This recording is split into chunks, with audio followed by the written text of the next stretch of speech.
This is Kaminari 2012. Welcome to the third video in my guide to StoneHearth. I apologize for not being able to come back and get this video up a little bit sooner. I've been a little bit busy with work, and this is when I had time. So we're back at my more developed city that I showed you last time. I guess town would be a better word for it. You can see a big event has started to take place. I have an actual invasion of goblins coming up. They came from that big base they had out here. You see they're well geared, armored, better weapons, and there's a lot of them. And that really just built up because I had these walls which they couldn't get past, and they kind of just waited out there for a way in. But I eventually made it for them myself by accident, so I have a huge invasion coming at me. Luckily enough, I do have 4 soldiers. I built them up, footmen, as they're termed in this game, and they're highly leveled, and they also have highly leveled gear. I have steel, short sword, iron mail on this individual, which I'll show you in a bit, and various levels of that for my different footmen, which will give them a chance since they're all coming into this bottleneck. And then at the end of this video, I'll show you this battle so you can see and get an idea of what that would be. Now, I had a couple things that I want to talk about in this last video, some notes, some further hints of understanding that I gathered by playing the game a little bit further. And the first one is dealing with stockpiles. Now, as you can see, my stockpiles have gotten kind of excessive. This comes from a mix of factors. The first one being that I have too many fields. I have too much food. You can see it in my town overview. I have a 9.4 for food. I have too much. It's not necessary to have that much. I really should have stayed with the 5 to 6 fields. I should have made these into thread fields, as you can do, and I can change those easily by just going to this designated zone button. You don't need to even press the farm button, and just clicking on it and changing the crop to something like silkweed. And that will be useful for my weaver, which I recently put into this town. Another way to deal with this access, this overflow of stockpiles, is to hide them in your mines, and that's what I've done here. I've made stockpiles inside the mine, and you can slowly fill that up. It does help if you keep this 1 block level on the top before you make your next level down, which I'll show you right here with the help of this mine button to kind of see it better. I made a stairwell down, and I left this 1 block area up here, which you can see through this previously commanded mine area, so that I could make stockpiles and other things up here and build another level further down. As you want to go further and further down into the mountain, you could make another stairwell and progress down, or even just keep on going horizontally. If you really want to see how far down you have a chance to go, just press your X-ray button, and you can see that I have a lot of room to really go down and dig into the ground and get resources, which mining like this gives you 2 advantages. One, it gives a place to put all those stockpiles you don't really want anymore out here getting in the way of your town building, and it also allows you to get the materials you're really going to start needing for your blacksmith.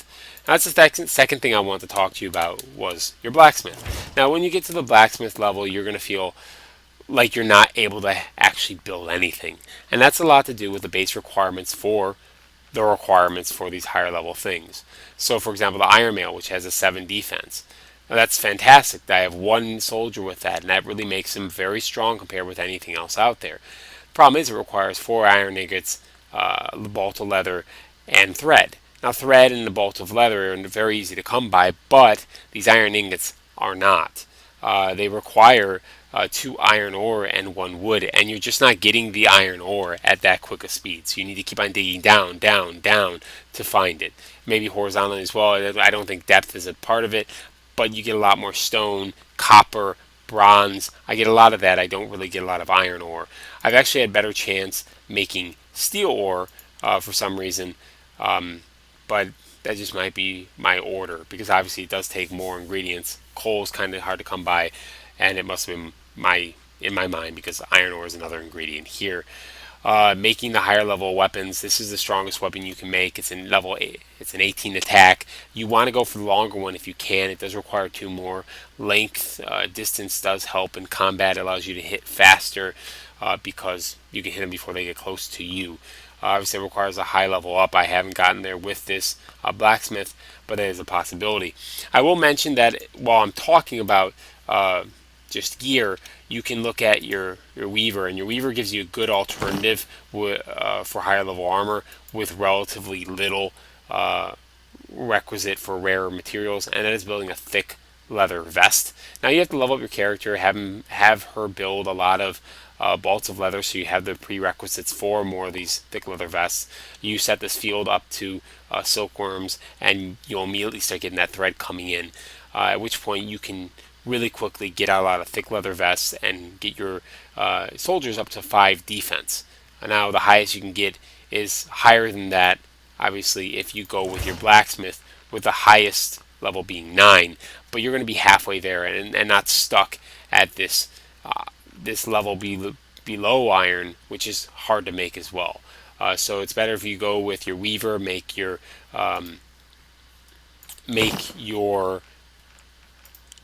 thick leather vests, and then switch over to iron, or try and do both at the same time. But it is a little bit hard to get those materials with the blacksmith.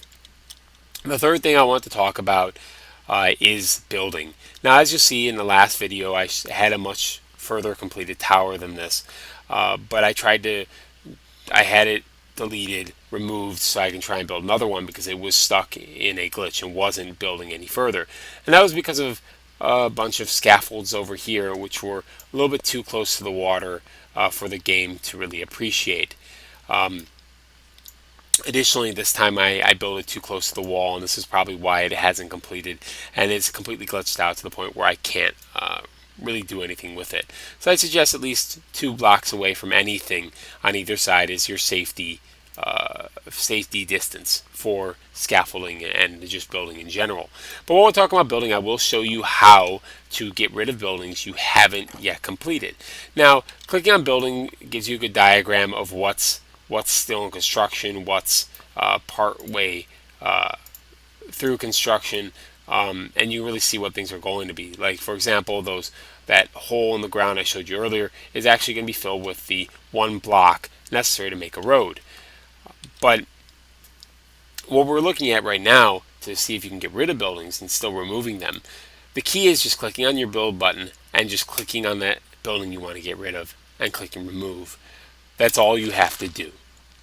Now, you can do that with any building where at least 1 block, 1 brick is still not finished being completed. So you can have this whole building done and there's just this 1 block right here that's not. If you click on that before it finishes, you can still get rid of the building. Unfortunately, this one is glitched and that is impossible. Getting rid of the building through other means, such as trying to use clear or trying to use cancel task, does not work. I've tried doing that and it does not help you at all. But apparently it is helping with that road. So maybe I shouldn't do that right now. Next thing I wanted to talk about was another look at citizens. I went over last time what characteristics were needed for certain jobs, leveling up job abilities. You can see that this is a level 5 farmer, and they've leveled up a little bit further down. They're getting greater yields. They're quicker at moving things. But you can also see that their statistics have gotten a lot higher up. And along with leveling up and getting these job abilities increased, the base statistics will actually increase as well. So my farmers, I usually pick them at 1, 1, 3, something lower level in my original specs of people, of citizens, so that I can focus those individuals on my blacksmith and my mason and my carpenter on more crafting oriented jobs, because those were more necessary there. I use my high body and spirit for my soldiers. So all those really good characteristics are running into these other jobs. So I pick these really low ranked individuals. And when you level up, their base statistics will level up. In addition, they will get more health every single level up. Sometimes there's other things that are increased, like better gathering chances and other things outside of these job abilities, which will kind of pop up as well. One other interesting note is that, as you can see, my town is very big by now. It has 17 citizens, easier to count from here. Um, and they will actually die of old age here and there. I've had citizens just walking around die on me, and I was really surprised because they would die and then it would be I get a new citizen a little bit later. I'm not sure if that was a glitch or it's actually supposed to be like that. One other thing you will notice is sometimes citizens will glitch out and get stuck places like these two. If they get stuck in here or other places like that, the easiest way to fix this is to get a ladder and make one. And the guys down here will try and make that themselves, and they'll just climb their way out and get back where they need to be. If you leave them for too long, they need food, they need other things to survive, basically just need food, they will die. And that will be the end of the citizens, which you worked really hard to get through all those quotas that we talked about last time. One other thing that can help you really progress in this game quickly is using your build design button. Clicking over on place building, you'll see that there's 5 buildings here. You'll have 4 if you haven't made one before. And when you build a building, I'm just going to throw this one here for an example. After you place it initially and you put in everything in it, you can click Save, and it's allow you to build a template. So if you have this building that you really like, maybe you have your dining hall here and you want to keep on pasting it here and there, before you start building it, you can save it as a design. Afterwards, it seems to be that you really can't do anything with it. I think that's unfortunate. Because obviously I didn't know about that when I started my town, or I'd have a couple things more easily made. One other comment I had before we start on this final battle is going back to citizens. You will see, well, obviously the gear there is different, but their job choices they have going further, they still haven't opened up. I don't think these are actually available in this build. I think that it requires further updates till these are going to be available. So there's still room for these to upgrade, for the game to expand. I'm assuming next is an archer, possibly over here, because that makes more sense with your snarer than with your footman. I think you'll probably have a knight or something similar to that there. I'm not sure where this will go, the mason or the carpenter or the blacksmith. I'm assuming blacksmith will be armorer, weaponsmith, and maybe Fletcher for over here and carpenter, but it has room to grow and we'll see what they do. Now let's get to the battle sequence. As you can see, they're starting to flow in over here. I'm starting the game. My soldiers, footmen are all over here, and they're really just hitting them as they're coming in and killing them, because I have the guy with the steel dagger over here and I have my spearman over here, which is able to attack them at a further distance. They're not coming anywhere near my people. You see my 4 soldiers here, they're all should be right here, but we'll see in a moment. Now, I remember I told you last time about the flag being a detriment sometimes, and it will be because it makes the area of engagement a big circle around it. So once these goblins go too far out of the area of engagement, you're going to see my men just fall back. This doesn't happen in the sequence, but you can see that it can happen. If they start coming in from over here, like they are, my men are not doing anything to stop it. They're just retreating back to this attack location. Now, if I get rid of that, they'll go wherever they are. And so there's one over here that they're fighting, and it's becoming a problem. Now, another thing you can use to help your town is click your town defense mode. And that means every single person who has the courage to fight will start helping to fight off this invasion. You'll see the effect of courage on these goblins as well, who are coming close and then are just retreating immediately because they don't have the courage to come into my town. Now, with the whole town here fighting them off, I don't think it's going to be a problem. We do see that there are a couple goblins over here which are causing some trouble, and I probably should send my soldiers over there because the civilians on this side have it handled. But once again, the fear is starting to come into effect and they're being pushed back, which looks pretty good. Now, I wonder who that is. A trapper. Okay, so I was wondering why he had a dagger, but he's definitely doing well. Now, as you can see, they're coming over here to attack them.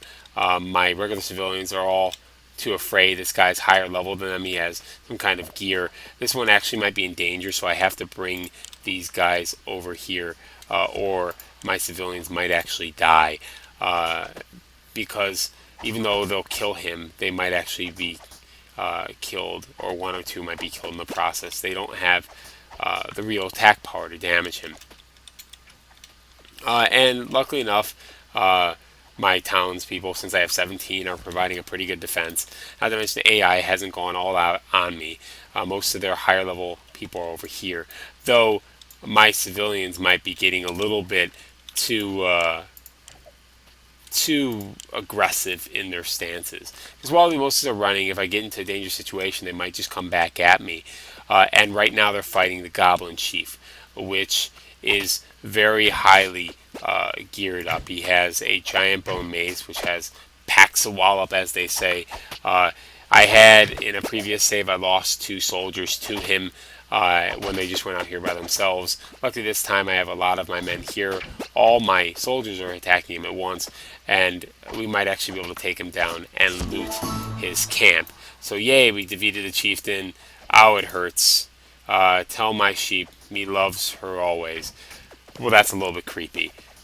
You know when, Ogo coming, soothsayer, Ogo crush everyone. So I'm assuming that's in reference to the higher level enemies that are planned to be put in the game later on. It's mentioned on the Steam page. You can see that it's actually causing an error because they don't exist and it doesn't know where to link to. Now we'll send our soldiers here and actually have them go mess with the main camp, because this is the last video, so why not? We'll speed things up and see what happens. Hopefully they deal with it. Now we lost Iris Bandle. Apparently there were a couple goblins in my base and they are attacking my villagers, who are really not doing too well at defending themselves. My soldiers are here in their camp cutting away at their men. If they start to move in a coordinated fashion, I don't think they'll survive, even with their higher gear. I think that Elena Hunterton is actually the one with the iron mail. You can see it on her here if you look closely. But the battle's progressing very well. We're taking out this town. Hopefully we can take the whole thing out before the end of the video. I'm going to pause the sound and just skip ahead a little bit to see where it goes. Give you a little bit more of this battle before I switch out, showing you that the progression is happening very quickly, and it's quite impressive. Actually, this might be done sooner than I thought. We are losing civilians back in town. We lost Leah Killen, not Leah Killen. I guess it didn't show up here. That's surprising that it didn't show up. We lost one craftsman, so we lost one of our craftsmen. Arius, Club, Inverse. I thought that was the person who died a moment ago. That is strange. But the goblins are freaking out as well. There is one goblin here. We might have to bring back our soldiers to fight them off, which we're going to do right now. This is another problem. Let's... Town defense. This should tell them to go back. It's not, so we need to actually actively get rid of this thing and tell them to go back here and defend the town, because they're not going to go unless we give them a direct order to do so. You can see we pretty much obliterated the town. I'll skip ahead till this is all dealt with, and then we'll loot the crate and see what that does for us. It's the first time for me as well, so I look forward to I'm getting my population right back to 17 immediately, because I have a huge net worth. My food is really high up there. That kind of is part of what leads you to these really high food numbers. The daily update disappeared, but you need to keep on building these farms and creating these stockpiles to slowly deal with the amount of food that's coming in. I did say earlier in the video that it was the number, you didn't need this many, but yes, I did make them for a reason. I thought that was just aesthetics at some point, but it was definitely there because you need to keep on building these to deal with those requirements for more citizens. So use your stockpiles in your mines well. So let's get back to this. We have my soldiers coming this way. Hopefully they'll get here sooner rather than later, and I can show you what looting is like. Now, for some reason, they're staying over here, and this is because of this defensive order. So to get rid of that, and they'll start making their way over here. Now, that's because I have town defense still marked on, and they're following that order. So let's get rid of that, and the regular civilians will return to their jobs, and my soldiers will make their way over here to deal with the last of these pesky goblins. As you can see, my footmen are really highly leveled, and they're really just doing their job right now. Now they're going to attack this building, destroy it, and there you go. There's our loot right here. We're getting various amounts of ingredients. We're getting 2 probably gold ingots over here. We're getting 2 silver and 2 steel, and then various other ingredients throughout the camp. These are things they've stolen from me or they've mined themselves. So that's what happens when you take out a goblin camp. You'll see that we get a lot of things out of it. Like always, don't forget to get rid of the attack order, or they'll just sit there when they're obviously starving and may just die. I'm not sure if that actually happens, but it could. See, they have another camp up here. They will spawn within the distances of your camp, so you have to be very careful when that happens. Another quick thing, well, this must have spawned just now, but clicking on that will show you where they are. They stole these things from us, and they have their own stockpile right here. They're coming down this ladder I built. So you have to be careful you have. They will build it themselves, but always be careful of what you build yourself, because you're going to make places for people to come up into. But that's about it. Those are all the tips I had for you in StoneHearth. I hope you enjoyed the series, that it's been helpful. I showed you an interesting last combat sequence. Obviously, the better gear you have, the better weapons, you're going to be able to fight off these lower level goblins. That's why they're adding the higher level creatures and monsters that are going to come up later in the game. What they called forth before that caused the glitch, and the game just said, well, that doesn't exist now. We don't know what to send out here. Well, thank you for watching the video. I hope you enjoyed it. If you have any questions on how to do anything I didn't cover, something that you're running into, leave it in the comment below. I will reply as soon as possible and try and give you a workaround if I know how to. This is Kaminari 2012. Enjoy the game. It's a fun game. I'm going to love it in a couple months when more and more features come out and it can be a little bit more in depth. But that's it. Marane. By the way, that's Japanese.